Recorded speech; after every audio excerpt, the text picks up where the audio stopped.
Welcome to the day one of Introduction to App Development with Flutter. I am Sayankit, 2019 student, a sophomore from Betsbudeni Hyderabad campus, majoring in Electronics and Communication Engineering. About me, I'm a Flutter and Node.js developer. I'm also a YouTuber. I run a channel named Code Studio Sayankit. I'll leave a link to the channel in the WhatsApp group or sometime later on the chat. So basically, on my channel, I leave everything about competitive coding, software development, and computer science concepts. So many of you here who are for this workshop are very new to app development, right? So you have no idea like how actually an app works and stuff. So every app has basically three parts: front end, and then a database, and then a backend connecting these both. I'll explain everything in detail. No worries.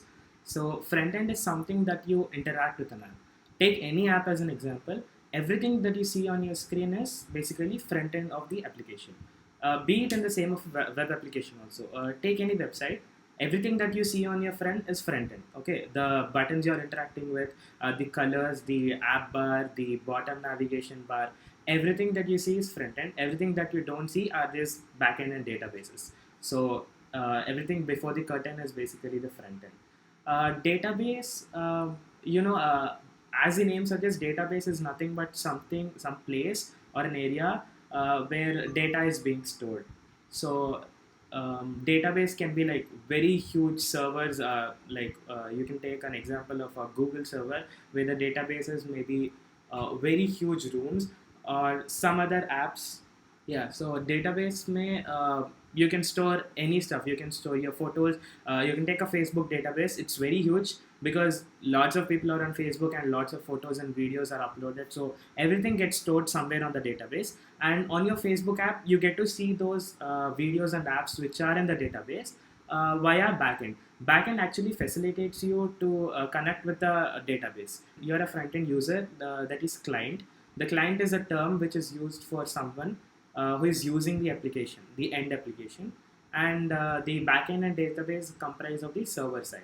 So when you interact with your application, you tend to basically interact with the database via a backend. You get to see those photos which are actually stored in databases.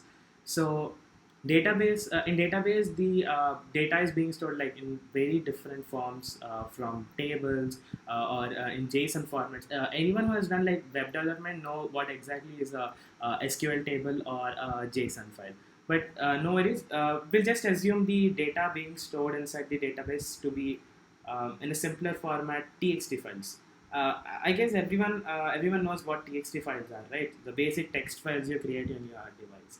So these TXT files, let us assume we have this famous e-commerce application, Amazon.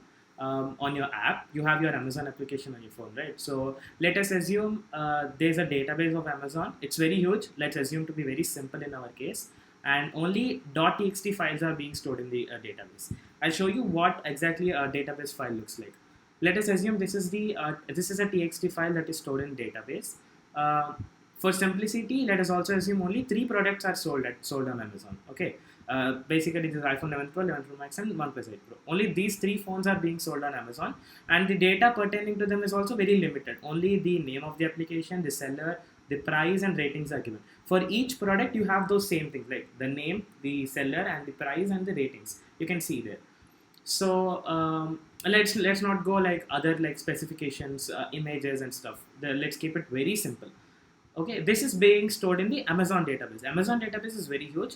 We are taking for simplicity it to be very small. So there are 3 products, and as a developer, what you will be doing is you will build a format of how an product should be shown in your device. So basically, you will design as a developer this box, a single box of how exactly an product should look. Like there should be a name here. Let's be more precise. You will design this like this. A seller name should be there, a name should be there, price and ratings. This is like a predefined format of how a product should be visible on the application. Since we are designing for ourselves, I'm keeping it very simple without photos and other extra stuff. Only the thing that is present in the database. We are taking the data from the database and showing it on the front end. So what exactly happens after you connect your after you develop your application and then you connect with your database. So connecting with database is nothing but the front end takes the data from database and shows it on the screen. Okay, so application finally looks of something of this sort. So you have the three products from the database. So this mobile phone, actually the front end application takes data from the database. It takes these three data and shows it into a product that we have already designed for. This is something we have designed for as an app developer. And someone designed key how this data should be transferred from this database to this application. Fine. So what happens in between is the backend. Let's just assume that you're giving a rating to a product. Okay. Let's just say you bought your new iPhone 11 Pro Max, and you like the phone and you want to give a rating to the phone, a 5-star rating. So what do? You click on the product, you go into your rating section, and then submit your 5-star rating and submit there, right? So everything from moving from this product to till the rating section is the front end part. As an app developer, you should be doing this. Like you will be navigating the person from the product page to the ratings page. So you'll be giving the 5-star rating by clicking on the stars there, and once you click submit, then the backend takes in full of control. So what backend does as a first step is it checks you if the user is logged into the app or not. Without logging into your Amazon app, you can't submit a review, right? So first backend checks is the user logged in. If the user isn't logged in, it doesn't allow you to access the website database. It tells you to first log in, then only you can access the database. Fine. Sometimes, let's just say there are some two types of users, right? Prime users and non-prime users. So for prime users, some restricted deals are provided. So a prime user has a different prime.txt file. Okay, I'm just giving as an example. They has a different prime.txt file, and non-prime users have non-prime.txt file. So what backend does is once you log into your app using your Amazon credentials, it checks whether you are a prime user or a non-prime user. If you are a prime user, it connects your front end to this prime thing, and if you are a non-prime user, it connects you to this non-prime.txt database. Fine. So in the same case here, the user is checked first if he's logged in or not. After logging in, what happens? You submit your 5-star review. What happens to this review? This review is being added to the database. Until now, you have just seen like reading the database, right? The front end reads the database. Now front end can also like submit its data to the database. Like database should be added sometime, right? So data is added to the database. The rating is added. Then what has to be done to this backend? What happens after the data is added to the database? Let's just say you gave a 5-star rating. Already iPhone 11 Pro Max has 4.5 rating. So when you add a 5-star rating, the 4.5 should increase. The average rating should increase, right? It should increase to something like let's say 4.75. So who does this computational work? Backend does this computational work. So backend reads the data from the database. Backend can also access the database. Database is static. It can't access any front end or backend. So only backend can access the database. Backend will access the database, and then it will read all the ratings. It will compute the average rating of all these ratings. Then it will show up on the. Then it will change the database only. Here I haven't added a average rating tag here after name, seller, price, and ratings. Let's just say there's also average rating attribute, and then if it's 4.5 earlier, backend after its computational work, it changes it to 4.75. After it changes to 4.75, there's a change in database, right? So what backend does is backend informs the front end that there is some change in the database. Please go check it out and change yourself accordingly. So front end, with the help of backend, it reads the database and it checks, oh, it's 4.75 now. So I have to refresh myself. And then the app refreshes itself to show the rating as 4.75. So once you click on your 5-star rating and submit, this whole procedure happens. Like the backend computes the average. First the rating is added, then backend reads the database, it computes the average rating, and then it again updates the database, and backend again informs the front end to update itself, to update the front end. So this is a big procedure, right? But that doesn't actually happen in reality. It happens like very, very minute of milliseconds. So this again corresponds to the computational algorithms you are using to calculate average rating. Average rating is pretty simple. You just add them up and divide it, like calculating the mean. Average rating is simple, but let us assume there's some other higher computational work. It again depends on the algorithm what is being used in backend to compute that stuff. If it's a good algorithm, then the refresh rate is fast, and if it's not a good algorithm, it takes time. See, sometimes when you pay through your bank, some bank take time to refresh on the Amazon, and some banks immediately refresh on Amazon. It again depends on what backend the bank is using, the bank's website is using. So a lot of factors involved in this, but to keep it very simple, let's assume there's a front end, a back end, and a database. A front end connects with the database using a back end. So as an app developer, it's not like you just design the front end. You have to also connect your front end to the back end.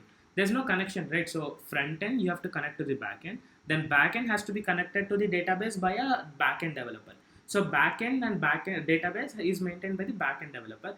And in this new era, there's nothing like clear distinction between a front end developer and a backend developer. Everyone is like behaving like a full stack developer. You can design your whole app from A to Z. Okay, there's nothing like a backend developer. You're like restricting your skills. You can learn anything and you can do anything. For backend, you can actually use Node.js, which I'm very fond of. You can also use Django if you know Python. You can use Dart itself, like the Flutter is written on Dart. Come to that later. You have already seen when you run your app, right? Main.dart file. So Dart is a language developed by Google, especially for, like, I can't say especially for Flutter, because Dart was developed to revamp the whole web sector. Because I know who have done the web development, they might know web is written in JavaScript, like most of the web applications, right? So what Google thought was to revamp this whole JavaScript, to remove this whole JavaScript and introduce their new language Dart. In the course of time, a Flutter team was formed in the other sector of Google, and Flutter was started developing. Flutter wanted a language. It chose C++, but it didn't work out well. Then it chose JavaScript. It didn't work out well. Then again it chose Dart. So Flutter and Dart go in coexistence. We'll come to that in the later part of the video. So this is basically a brief overview of what a front end, back end, and database is. Now let me know anyone has any doubts with front end.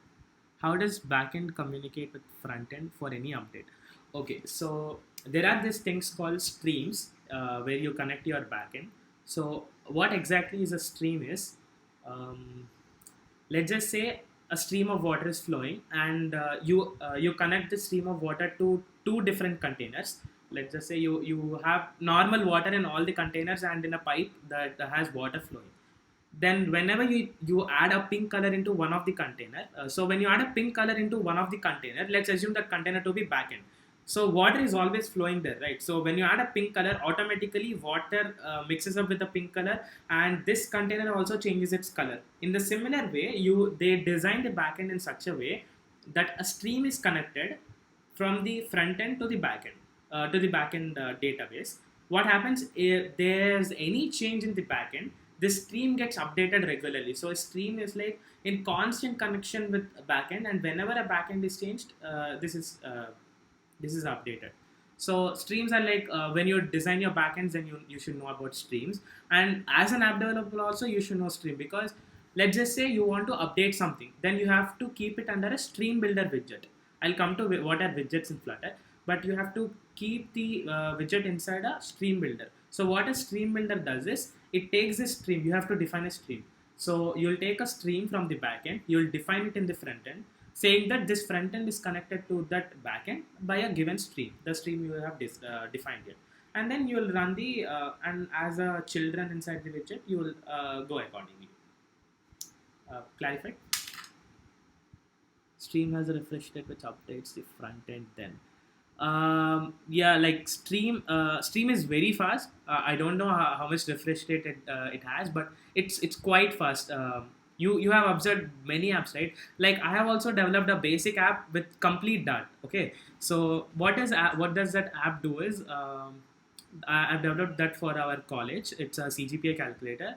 So what happens in that app is, whenever you add a course, I've designed a stream such that whenever you add a course, it automatically changes a lot of places. The CGPA is to be calculated, like every college has CGPA, right? So whenever you add a course and your grade achieved, every CGPA, semester GPA, and many more things on the list should update in a quick time. So I've just built a basic stream for backend, and everything work like a miracle. Like it's very fast. So big tech companies like Amazon or stuff, they have like very good backend developers, and they have good backend engineers, right? So they can develop a more good refresh rate stream. And then so in an app dev, Node.js can be used as backend. Yeah, so you have to understand one thing. App development and web development are basically the same. Okay, the backend is same. So what an API is, you define like the what I've said earlier. API is something similar to a stream. You define a connection between your backend and front end. So you can access your backend server. You call that to be a server. The backend is to be called as a server, a combination of backend and the database. So you can access the server through an API. Okay, API is nothing but, like, I can't explain you in detail now, but API is something you can assume to be a stream that I have explained earlier. So you can build your backend in Node.js. You can call that stream to your web frontend and your web app frontend also. Okay, so Amazon does the same thing. It has this backend, and it has those streams already built in the backend. And what it does is, it can the front end of the web application can access those streams. The app can also access those streams. Any number of devices can access those streams. So backend can be developed in any of your language, like Django, Node.js, any stuff you develop for web can be developed for app. What happens is the difference with front end. In for web applications, the famous ones are React.js, Angular, and Vue. For app, you have Flutter and some other stuff that I'll discuss later. Let's get into the actual point. What are the different types of app development that you have on market? So you have three types of app development: native, hybrid, and WebView. So I'll discuss everything one by one. So what exactly is native development? Many of you might have heard that apps are developed in Java. This is like a common thing that everyone talks in these days. Apps are developed in Java. It's not so simple. Native app for Android is developed in Java. What are native app? What is a native app? Is a native app is something that is very specific to one platform. You have two platforms in app, very two famous. You also have Huawei and stuff, but the two famous are Android and iOS, right? So any app that is specific to only Android is known as an Android native app, and any app that is specific to iOS is known as iOS native app. Android native app are built using Java or Kotlin. iOS specific apps are built using Objective C or Swift UI. After building your app using Java or Kotlin, you can only release that to Play Store. You can't release the same app to App Store. It won't work on iPhone either. It only works on Android phones or Android running devices or tablets, you can say. So native apps are like, you can say native apps are kind of fast because native is specific to that platform. I'll tell you why they are fast. They don't have any bridges in between. I'll come to that when I discuss about hybrid. But native apps don't have bridges in between. That is something that connects between the application and the native is nothing but your mobile phone. Okay, so everything that is on your mobile phone is known as native. The camera modules, the voice sensing modules, the GPS accelerometers, and any other stuff. Okay, so you can access those native modules from the native app. You can also access from Flutter, but you require some plugins. You have a procedure to access it. But from native apps, from by native development, you can access the camera module directly. Let's just say you want to have some machine learning stuff on your mobile phone. Okay, you are doing some artificial intelligence, and you're okay. The most famous one, anyone who is wearing a mask or not. Okay, image processing. You want to build an app for that. It's a very high processor intensive task. If you build that using Flutter, Flutter can also build that. But since Flutter has some bridges in between, the app kinda slows down. But native app is very fast. Okay, but the only con with native is your development time is double, because if you want to develop an app to be released both on Play Store and iOS, you have to learn Java or either Kotlin, and also you have to learn Objective C and SwiftUI. These both are like very different things altogether. Okay, they are not same. You have to learn like completely new thing. So your development time increases, your learning curve reduces because you have to learn two things, and if you gain expertise in one language, then you'll be good in that language. You can't gain expertise in both languages at the same time, right? So you can't provide the exact same application in both phones. So that is a major con with native. That is the reason why hybrid applications came into picture. So what are hybrid applications? Hybrid application or cross-platform applications are nothing but they can work on both Play Store and iOS. There are now at least like 1 lakh plus cross-platform applications on Play Store. Like 2 days ago, Flutter released its 1.2.0 release notes, and in that it have mentioned that the apps built using Flutter are like more than 1 lakh now on Play Store. Like it is very happy to say that they are more than 1 lakh because Google developed Flutter. So Google has Play Store, so it'll always it feels nice, right, for Google. And one more thing with hybrid applications is you have two big cross-platform development things. One is React Native. Like if anyone know React JS, then React Native they might also be good with React Native. React Native is something for applications, and you also have this Flutter. So what is the difference between hybrid and like React Native and Flutter is what we'll discuss in the later part of the video. But React Native is developed by Facebook and Flutter is developed by Google. Very big software companies. So React Native is developed by Facebook and Flutter is developed by Google. So very big tech companies backing them. So like both are very good, but my preference is Flutter. There are 4 tenets of Flutter that I will discuss now very fast. So Flutter can be used to develop mobile applications. It can be used to develop web applications. It can be used to develop desktop applications. I know most of you use Android Studio in the morning or yesterday, and you might also use the Visual Studio Code. So these are basically the desktop applications, the applications that can be accessed on a PC or a laptop. So these applications can also be built using Flutter, and applications on your mobile phone can also be used building Flutter. And the websites.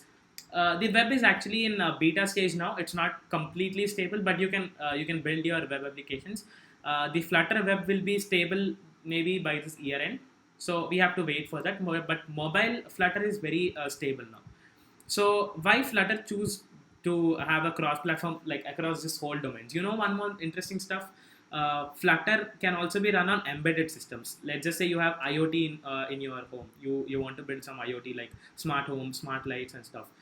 Flutter can also be used to program that stuff because Google has this idea of bringing everything to same page. It has this idea of something called Fuchsia OS, which is going to come in the recent years.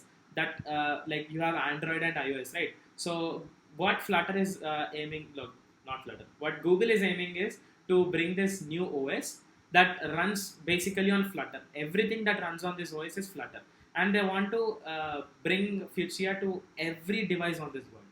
Okay, they want to conquer this world basically, Google. Then you might have seen on the Flutter website called Design Beautiful Apps. I'll discuss about this in soon. But can everyone download this app called Reflectly? I'll just keep it on the Reflectly. Just download this. The 4 tenets of Flutter may first tenet is this beautiful applications. Then we'll come to that later when everyone downloads the Reflectly application. The second one is native performance. So this is what I was discussing about. Native performance means the native applications has like a very good edge on connecting the applications to the native device, right? That's what I've discussed. Flutter also has a good connection with native applications. How is it? Let's discuss now. So Flutter, let's discuss what happens with React Native first. Okay, so there's this React Native application, and this native is nothing but the phone, the device. What happens is every interaction you occur with this application goes through this JavaScript bridge. Like just say you clicked on some button, then React Native application like it sees, oh, there's some button click, and it sends to this JavaScript bridge via native application, and then native application like, okay, this thing is clicked, and again it sends some response to React Native application. Like this is a big procedure, but I know this happens in very small time. But the the con of React Native is it has to undergo this JavaScript bridge every time. So due to that, your phone might get heat up, but there's no JIT to warm up in Flutter applications, because what Flutter does is this very good idea of it compiles this Flutter app to a native app. So once you build your Flutter application and you want to publish that Flutter application to Play Store or App Store, you build your application or you compile your application, right? Everyone know how to compile a C program. In a similar way, you compile your Flutter application. So what happens is this Flutter app breaks down to complete binaries, complete to ARM code. So you get a Java like feeling of application when you have this native app. As I've said you, I have built this app for my college. When I built this, I had this Git repository, a GitHub repository. It showed my code has 87% of Dart files. Dart matlab Flutter files before I compiled the code. After I compiled the code to an APK, 90% of my files now are Java files. So what Flutter does is it converts every Flutter code into a Java code. That's not for you. The Flutter will take care. And when you'll compile it to an iOS application, it will compile it to Swift code. So very cool. So native application can directly talk with native. So this is very near to what a native application can do. Let's just say, I guess these are some statistics, but I don't have them now. But and on an iOS, on an iPhone, a Swift application takes, let's say, zero point 0.1 seconds to load up every action, like on an average. Flutter application takes 0.3 seconds, and React Native application takes somewhere around 10 seconds to 12 seconds. So like there's this JavaScript bridge on an average they have noted this, but on a regular use, React Native and Flutter are same, but you have this con with React Native. So that's why I chose Flutter. And also, when you see the Stack Overflow trends that are happening in the recent years, this orange color is Flutter and blue color is React Native. In the earlier stages, before like 2018 and stuff, React Native was more popular. But Flutter's growth is really exponential because the developers are loving the experience with Flutter, the new Flutter. The plugins for Visual Studio Code, IntelliJ, and Android Studio are like increasing the productivity of developers. Like many applications are built in less than 2.5 months to 3 months that are on production now and like which are huge hits. Reflectly was built sometime in 3 to 4 months. Like that's really cool. If you have downloaded the Reflectly application now, if Flutter application is completely changed to native, then why will it be slower than the native application? Okay, so what happens is even though it compiles to complete native application, the things I've told you, right, that to access the camera modules or the microphone module, what happens is you have to include some plugins in Java. I guess I don't have experience with Java, but you have to include some stuff. You don't have to include some stuff. For Flutter, you have to include some plugins which are third-party plugins that actually talks with this native. So talking with this native application, it takes somewhat time. It's not very not very slow as React Native, but it's very fast compared to React Native, and it's almost near to a native application. Only sometime when you have like this very extensive tasks like your image processing, machine learning, heavy tasks that you are running on your mobile phone, if you are aiming to run, then it will be a like little bit slower. Okay, or else like this is very common.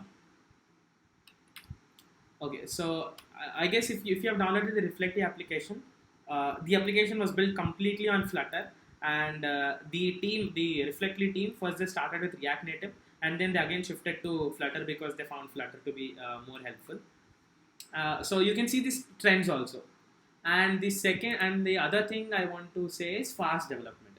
What does this fast development means is for the developer. As a developer, you can build your Flutter applications fast. Not only fast, let's just say I know most of you faced errors in the morning while running an application. It takes a time, like 10 to 12 minutes of time to compile the complete application for the first time, and in the next times it will take somewhere around 6 to 5 minutes for the first time compilation.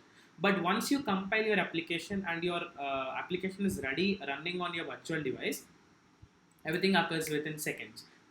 Like something you change here, you press Ctrl S and it automatically changes on the application. This is something known as hot reload, stateful hot reload in Flutter, which is a very good advantage of Flutter, stateful hot reload. It is present on React Native also, but it's not as good as Flutter this thing. And one more thing is open. What does open means is the complete Flutter code is available for developers. You can look into how everything is built from scratch. Like if you want to customize some text widget, let's just say this is a text, okay? I want this font to be changed. I can, not font, I want to see how this text widget is actually built. Font you can change directly, but I want to see how this text widget is actually designed. Then I can go into complete source code. Like once you get into the advanced stage, you want to know how everything is built, right? So you can go into complete detail and you can see how everything is built. So beautiful. If you have downloaded the Reflectly application, you can look into the Reflectly application, and then you can only say like if it's beautiful or not. Did everyone download the Reflectly application and try it? Okay, go on. I'll just show you the application that is already built. You can open your Visual Studio Code and just show you a basic application. Your Visual Studio Code might be different from my Visual Studio Code because I have some the font and stuff changed, so don't worry about that. Okay, if you're using Android Studio, also create a new Flutter project. You will have that main.dat file, right? Go into that. I'll just create within minutes in Flutter in VS Code. Just also get your some virtual device also to be running up. Start your Flutter new project using Android Studio maybe, and then you can also open it on VS Code, right? I guess you know how to, or leave it on Android Studio only. Okay, and also start a virtual device. If you have worked on this downloading Flutter and stuff, I think you might know how to do this.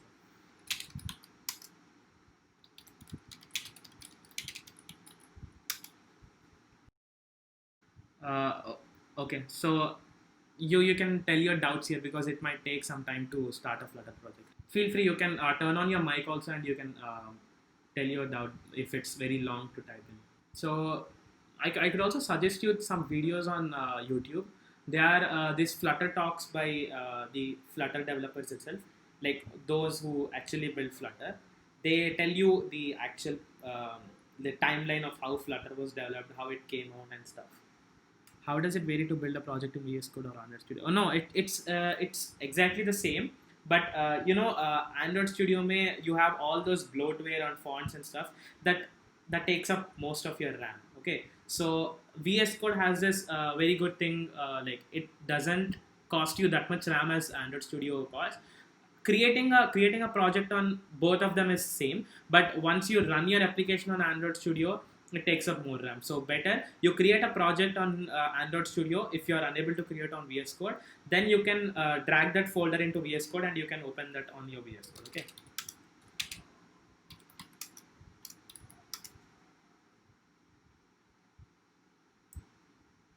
So there are these talks on YouTube. I'll share them in the WhatsApp group. Okay, you can look into them. Okay, this is what you see on creating a new Flutter application. Okay, this is the basic folders that you get to see. You might not see this web folder because my Flutter is actually I've set that Flutter settings to also enable web because I'm experimenting of how Flutter web is working. Don't worry, except this web, everything must be same. So you have this Android, iOS folders, test folders, and all this stuff. Don't worry about them now.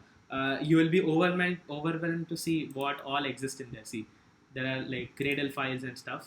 So don't get into those now. Just go into your library folder. This is where your code actually lies in. Okay, and there's this main.dart file, which is like the key. You would say the heart of your Flutter project.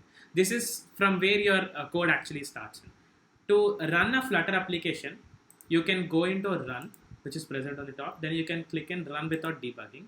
Then it will ask you, 1 minute.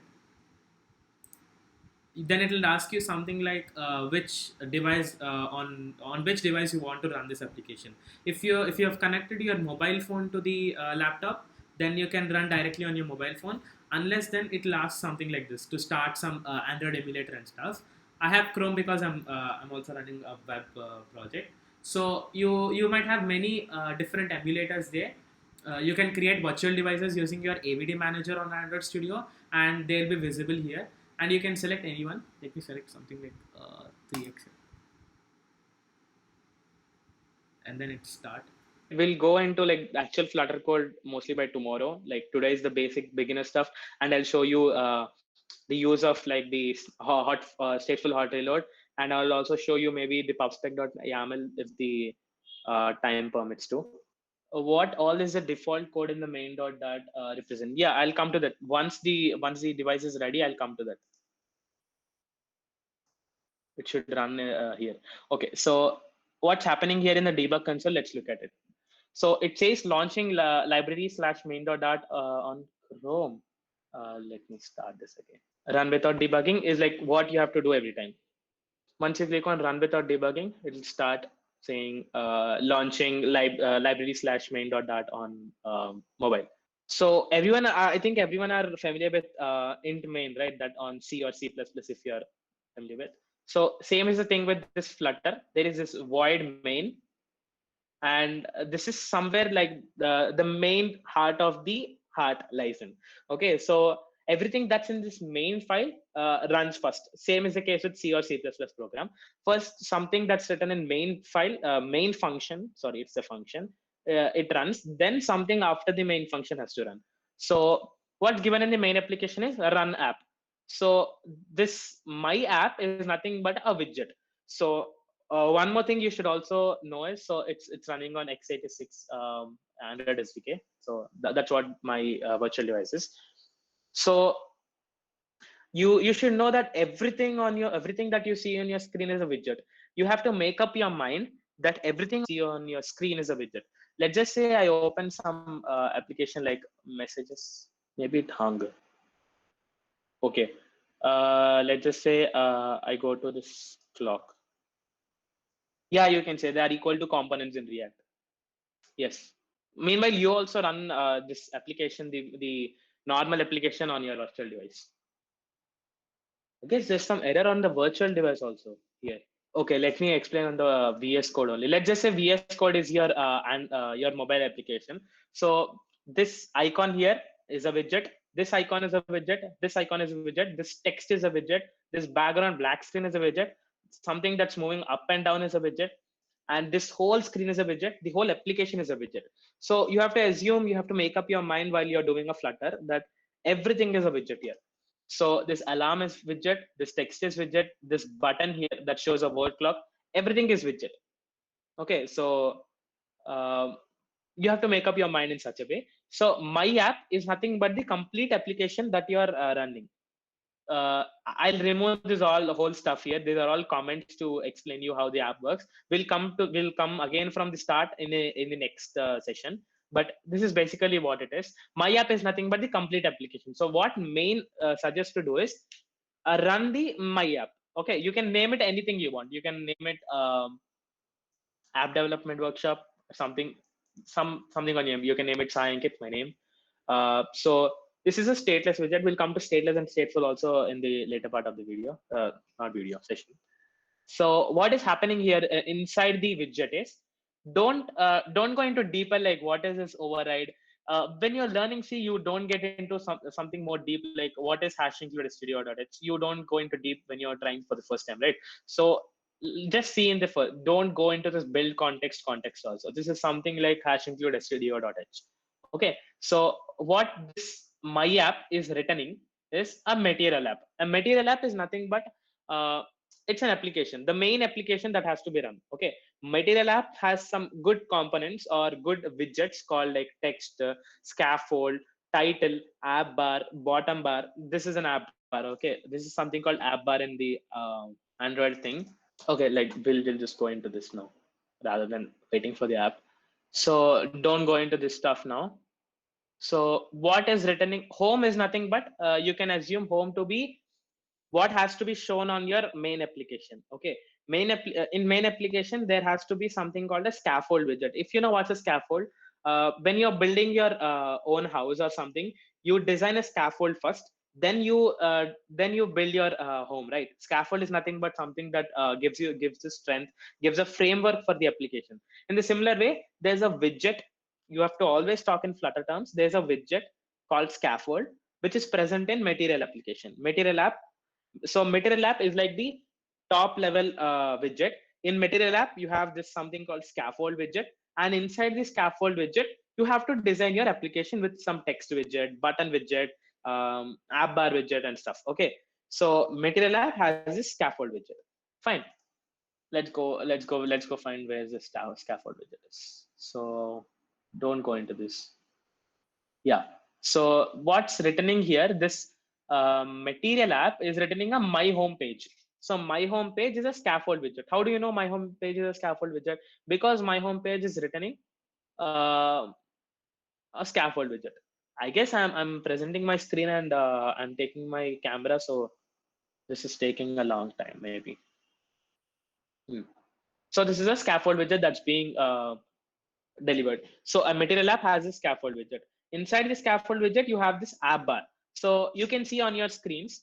So on your app that you have run, you can see a title should be to be shown something like Flutter home demo or something. I don't remember. So that part is an app widget, app bar widget. Okay. In the tab bar, you can do something like go into this place on your my home page widget, go into this app bar, from this parenthesis, go inside the app bar, and then just type in background color. Yeah, background color. So like the Flutter, if you install the Flutter plugin, this should work out. When you click in color, background color should come up, and just type in colors.red here. Just type colors.red and press save and see what happens on the application. You can see the color of the app bar changing to red. Okay, so that's how fast the application is. Oh, you have to put a comma here, or else an error will come here. So you just add a background color colon colors.red. So what happens is something the color changes of the app bar color changes. So this is very simple. Like Flutter, you have it only depends on your imagination how you want to change it, how you want your app to be looking. There are graphic designers who actually design an application, and then after the application is designed, you have to prepare some widgets. Like this is a widget that I want to design, and then you have to design which color should I be using, and then you have everything that Flutter you want to have: the text font, the text size, the font family, everything. Let's just say you want to include something like a scrollable. You have like a scrolling button, right? That you can scroll. You can set 10, 20, 30, 40. The same way you have those buttons. Everything you have everything on Flutter. If in any case you don't have anything in Flutter, you can develop your own, because Flutter is open. You can look up to the source code, you can understand it. It's pretty good. Once you get into touch with Flutter, you can understand this Flutter code, how it is written and all, and then you can build your own widgets also. Like that's very common for a intermediate level developer. You can build your widgets. So is your color changed to red? So yes, now, yeah, okay, fine. Uh, so you can also change in this widget.title. So what this widget.title is, the title that you're seeing on the here, we didn't change the blue to red, we added red. So where is the code for blue coming? Okay, so I'll come to that later in the theme. So you can see something called theme data here, right? So theme data means the primary swatch to be colors.blue. Basically, on a default, everything on Flutter is blue. You can see the Flutter icon to be blue, right? So what Flutter has done is everything, it kept the default to be blue. So you can change the thing here also. The primary swatch is something that is default to a Flutter application. You can change this primary swatch also to green, say, uh, to green. And once this is changed to green, and instead of that red there, you can remove that whole background color. You can see the app bar to be green, and also your floating action button, which is on the bottom, where you where you increment the counter, that also you see to be changing to green, because comma again. Yeah. So primary swatch is something that are default. You can also add if you want your buttons to be in one color and your text to be in one color, you can add in the theme data. Here on the material app, you can add like something like primary color, secondary color. Hmm, I don't know. It's called secondary swatch.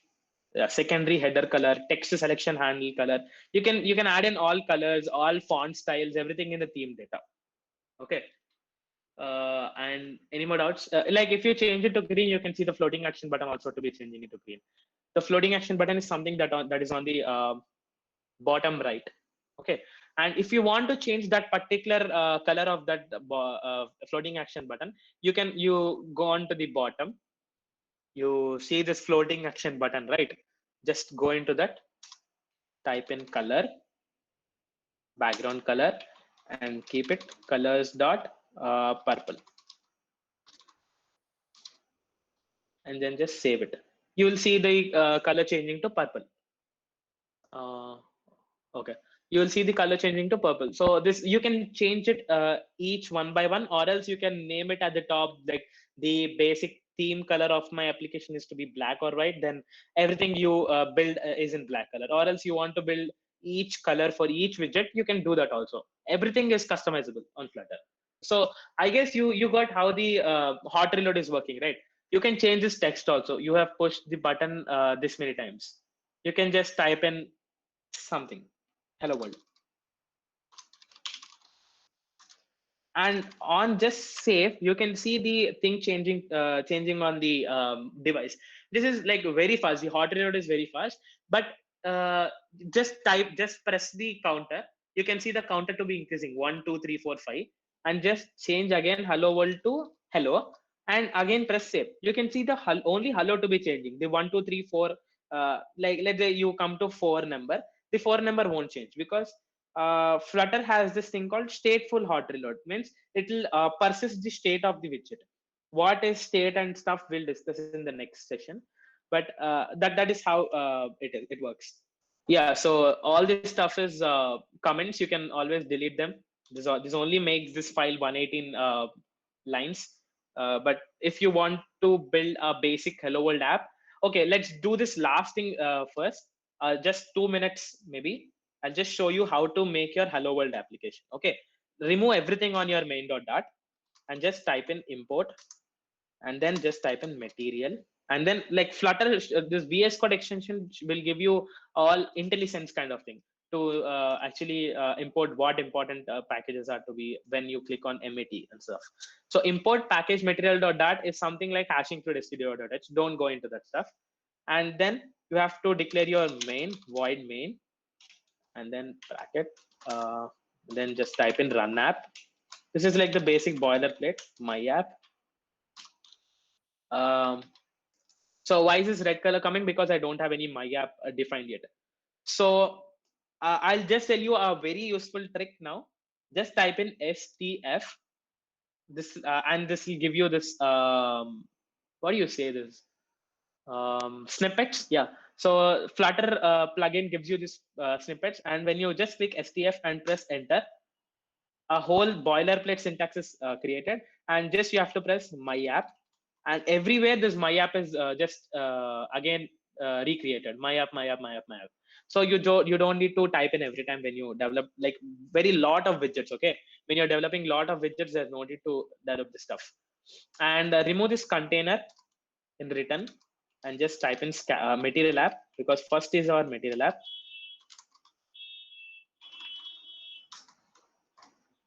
And then go into material app, type in home, and then type in scaffold, and then go into child, no, body to be a container. I'm just showing you how to build a hello world, just to print a hello world on your app. Okay, inside the container, just type in color, this colors dot blue accent maybe, and then just type in child text, just write in hello world. Yeah, so this is a basic hello world application code for your app, and then once you press on Control S, it should change automatically. If it isn't changing, there's this like run again, it should automatically change, because we have changed the main function, right? It won't work sometimes. So but once try it on your own, just type in yeah, I got a hello world, then we can end this session here. We'll come to this in the next session, what each thing defines in a hello world application. I'll make sure my device is up and running from the next session, so I can present my device also. I guess it is taking some time from me when I'm using Hangout Meet, so I'll just start it up before the session. Yeah, I'll take a screenshot of this code, and I'll drop it on the workshop WhatsApp group so that you can try it once. Okay, shall we end this session? Okay, bye everyone.